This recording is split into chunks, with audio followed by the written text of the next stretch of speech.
हे प्रभु जगन्नाथ आशा करছি ଆପଣ ବହୁତ ଖୁସିରେ ଥିବ କ'ଣ ତମେ ସଦାବେଳେ ତ ଖୁସିରେ ଆଉ କାହିଁକିନା ଆମେ ତ ସାମାନ୍ୟ ମଣିଷଟେ ସେତେବେଳେ ଦୁଃଖରେ ମୁଁ ଅଛି କାହିଁକି ନା ମୁଁ ବହୁତ ଦୁଃଖରେ ମୁଁ କହିପାରୁନାହିଁ ଠିକରେ କାହିଁକିନା କଥା ବି ଦେଖିପାରୁଥିବ ମୋ ଭାଇ ମୁଁ ଶାନ୍ତିରେ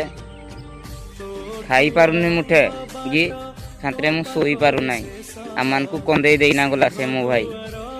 କାହିଁକିନା ତା ପାଖରେ ବୁଝିବା ଶକ୍ତି ଥାନ୍ତା ଯଦି ଏତେ ବାଟ ସେ ବା ରିକ୍ସ ନେଇ ନଥାନ୍ତା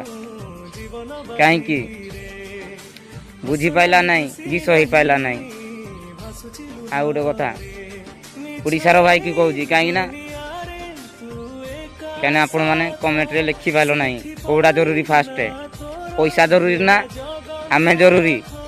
ଝିଅ ଜରୁରୀ ନା ଆମେ ଜରୁରୀ।